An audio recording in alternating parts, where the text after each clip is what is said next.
مجھ سے مانگو۔ میری عزت کی قسم، میری جلال کی قسم، آج کے دن اپنے اس اجتماع میں مجھ سے اپنی آخرت کے بارے میں جو بھی سوال کرو گے عطا کروں گا، اور دنیا کے بارے میں جو سوال کرو گے اس میں تمہاری مصلحت پر غور کروں گا۔ میری عزت کی قسم، جب تک تم میرا خیال رکھو گے میں تمہاری لغزشوں کی ستاری کرتا رہوں گا، ان کو چھپاتا رہوں۔ الحمد للہ وکفا والصلاة والسلام علی عباده الذین اصطفا، اما بعد فاعوذ باللہ من الشیطان الرجیم، بسم اللہ الرحمن الرحیم، یا ایہا الذین آمنوا کتب علیکم الصیام كما كتب على الذين من قبلكم لعلكم تتقون، وقال تبارك وتعالى فإني أشهدكم يا ملائكتي إني قد جعلت ثوابهم من صيامهم شهر رمضان وقيامهم رضائي ومغفرتي، أو كما قال تبارك وتعالى إن الله وملائكته يصلون على النبي يا أيها الذين آمنوا صلوا عليه وسلموا تسليما، مولاي صل وسلم دائما أبدا على حبيبك خير الخلق كلهم، هو الحبيب الذي ترجى شفاعته لكل حول من الأهوال مقتهم۔ محترم و معظم ناظرین و سامعین کرام، عید الفطر مسلمانوں کے لیے بہت زیادہ خوشی کا دن ہے، اور اس خوشی کی وجہ یہ ہے کہ اس دن مسلمان اللہ جل شانہ کی توفیق اور اس کے فضل و کرم سے اپنے ذمہ عائد ایک بہت بڑے فریضے کی تکمیل کر چکے ہوتے ہیں۔ پورا مہینہ دن کو روزہ اور رات میں تراویح کی ادائیگی اور اس میں کلام الہی کے پڑھنے اور اس کے سننے کی سعادت حاصل کرتے ہیں۔ اس محنت کا بدلہ یا مزدوری اس عید الفطر کے دن دیا جاتا ہے، اسی لیے اس دن کو آسمانوں میں یوم الجائزہ یعنی انعام کا دن، اور اس کی رات کو لیلۃ الجائزہ یعنی انعام کی رات کہا جاتا ہے، جیسا کہ حدیث میں آیا ہوا ہے یوم الجائزہ۔ الغرض عید کے دن اور اس کی رات کی اللہ تعالیٰ کے نزدیک بہت بڑی فضیلت اور اہمیت ہے۔ امام بیہقی رحمہ اللہ تعالیٰ نے شعب الایمان میں ایک لمبی حدیث نقل کی ہے، جس کے کچھ حصہ کا خلاصہ میں آپ حضرات کے سامنے رکھتا ہوں۔ اس حدیث سے اللہ کا اپنے بندوں کے ساتھ ہونے والے معاملے کا اندازہ ہو سکتا ہے۔ وہ خلاصہ یہ ہے کہ جب عید الفطر کی رات ہوتی ہے تو آسمانوں میں اس کا نام لیلۃ الجائزہ یعنی انعام کی رات سے لیا جاتا ہے، اور جب عید کی صبح ہوتی ہے تو اللہ رب العزت فرشتوں کو تمام شہروں کی طرف بھیجتے ہیں، وہ زمین پر اتر کر تمام گلیوں اور راستوں کے سروں پر کھڑے ہو جاتے ہیں، اور ایسی آواز سے جس کو جن و انس کے سوا ہر مخلوق سنتی ہیں پکارتے ہیں کہ اے امت محمدیہ صلی اللہ علیہ وسلم، اس رب کریم کی بارگاہ کی طرف چلو جو بہت زیادہ عطا کرنے والا ہے اور بڑے سے بڑے قصور کو معاف فرمانے والا ہے۔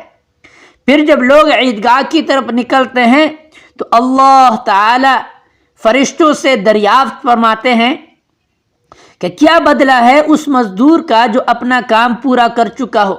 وہ عرض کرتے ہیں کہ اے ہمارے معبود اور مالک، اس کا بدلہ یہی ہے کہ اس کو اس کی مزدوری پوری ادا کر دی جائے۔ تو اللہ رب العزت ارشاد فرماتے ہیں فَإِنِّي أُشْهِدُكُمْ يَا مَلَائِكَتِي إِنِّي قَدْ جَعَلْتُ صَوَابَهُمْ مِنْ صِيَامِهِمْ شَهْرَ رَمَضَانَ وَقِيَامِهِمْ وَرَضَائِي وَمَغْفِرَتِهِ۔ فرشتوں، میں تمہیں گواہ بناتا ہوں کہ میں نے ان کو رمضان کے روزوں اور تراویح کے بدلے میں اپنی رضا اور مغفرت عطا کر دی۔ اس کے بعد اللہ تعالیٰ اپنے بندوں سے خطاب فرما کر ارشاد فرماتے ہیں یا عبادی سلونی فوعزتی وجلالی لا تسألون اليوم شيئا في جمعكم لآخرتكم إلا أعطيتكم ولا لدنياكم إلا نظرت لكم فوعزتي لأسترن عليكم عثراتكم ما راقبتموني فوعزتي لا أخزيكم ولا أفضحكم بين يدي أصحاب الحدود انصرفوا مغفورا لكم قد أرضيتموني ورضيت عنكم فتفرح الملائكة ويستبشرون بما يعطي الله عز وجل هذه الأمة إذا أفطروا من شهر رمضان۔ اے میرے بندو، مجھ سے مانگو، میری عزت کی قسم، میری جلال کی قسم، آج کے دن اپنے اس اجتماع میں مجھ سے اپنی آخرت کے بارے میں جو بھی سوال کرو گے عطا کروں گا، اور دنیا کے بارے میں جو سوال کرو گے اس میں تمہاری مصلحت پر غور کروں گا۔ میری عزت کی قسم، جب تک تم میرا خیال رکھو گے میں تمہاری لغزشوں کی ستاری کرتا رہوں گا، ان کو چھپاتا رہوں گا۔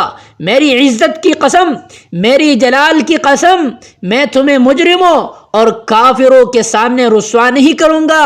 بس اب بخشائے اپنے گھروں کی طرف لوٹ جاؤ، تم نے مجھے راضی کر دیا اور میں تم سے راضی ہو گیا۔ بس فرشتے اس اجر و ثواب کو دیکھ کر جو اس امت کو افطار کے دن ملتا ہے خوشیاں مناتے ہیں اور کھل جاتے ہیں۔ اللہ رب العزت ان لوگوں سے ہمارا بھی شمار فرمائے جن لوگوں کو بخشائے عید الفطر کے عیدگاہ سے واپس ہوتے ہوئے اللہ ان کے تمام گناہوں کو معاف فرماتے ہیں۔ لہذا اللہ رب العزت کی ان عطایا کی طرف دیکھتے ہوئے ہمیں بھی چاہیے کہ اس دن کو بھی اور اس کے بعد کے ایام کو بھی اس کی منشاء کے مطابق گزارنے کی کوشش کرے کہ یہی اس کی عطایا کی قدردانی ہے۔ چنانچہ عید الفطر میں کچھ اعمال مسنون اور مستحب اعمال میں بتانے جا رہا ہوں کہ ان اعمال پر عمل کرو تاکہ اللہ رب العزت ہم سے خوش ہو جائے اور ہمیں جو عطایا ہے ہم پر اپنی عطایا اور رحمتوں کی بارش برساتا رہے۔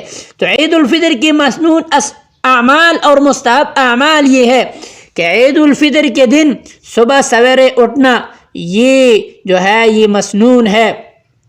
نماز فجر اپنے محلے کی مسجد میں پڑھنا یہ مستحبات میں سے ہیں۔ رد المختار میں لکھتے ہیں وَمِنَ الْمَنْدُوبَاتِ صَلَاةُ الصُّبْحِ فِي مَسْجِدِ حَيَّةٍ، اپنے محلے کے مسجد میں یہ مستحب ہے کہ صبح کی نماز پڑھی جائے، اور یہ بات بھی یہ مستحب ہے کہ جسم کے زائد بال اور ناخن وغیرہ کاٹ دیا جائے۔ نمبر 4، غسل کرنا اور مسواک کرنا، جو کپڑے پاس ہو ان میں سے اچھے اور عمدہ کپڑے پہننا، نئے ہوں تو نئے پہن لیا جائے ورنہ دھلے ہوئے پہنے جائے۔ خوشبو لگانا، لیکن خواتین کے لیے تیز خوشبو وہ نہ لگائے۔ خوشبو لگانا مرد حضرات وہ تیز خوشبو بھی استعمال کر سکتے ہیں، لیکن خواتین آہستہ خوشبو لگائیں۔ انگوٹھی پہننا، مردوں کے لیے صرف 4.5 ماشا چاندی کی انگوٹھی پہننا یہ جائز ہے، اس سے زیادہ یا کسی اور دھات کی انگوٹھی پہننا جائز نہیں ہے۔ صدقۃ الفطر اگر ابھی تک ادا نہ کیا ہو تو عید کی نماز سے پہلے ادا کرنا، اور عیدگاہ کی طرف جلدی جانا یہ بھی مستحب ہے، اور پیدل چل کر عیدگاہ کی طرف جانا مستحب ہے۔ البتہ اگر کوئی عذر ہو تو سواری پر جانے میں کوئی مضائقہ نہیں ہے۔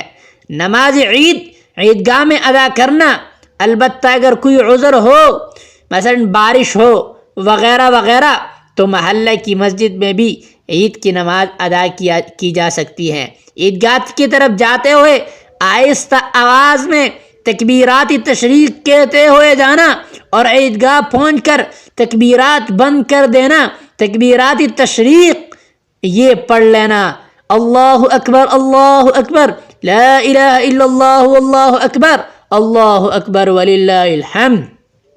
اور عید الفطر کی نماز کے لیے جانے سے پہلے کچھ کھا لینا، اگر کوئی میٹھی چیز ہو، کھجور ہو، چھوارے ہو یا کوئی اور چیز، تو طاق عدد میں کھانا بہتر ہے، اور اگر میٹھی چیز نہ ہو تو کوئی بھی چیز کھا لی جائے، یہ سنت ہے۔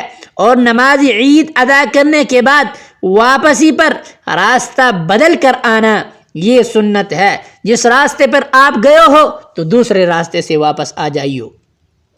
اگر کسی سے خوش اخلاقی سے پیش آنا، بشاشت کا اظہار کرنا اور غیظ و غضب سے پرہیز کرنا، یہ آداب میں سے ہیں، مستحب ہے۔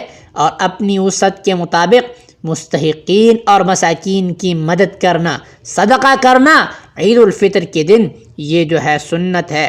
اور اپنی حیثیت کے مطابق اپنے گھر والوں پر کھانے وغیرہ کے اعتبار سے کشادگی کرنا، گھر میں اچھا کھانا پکانا، یہ جو ہے سنت ہے۔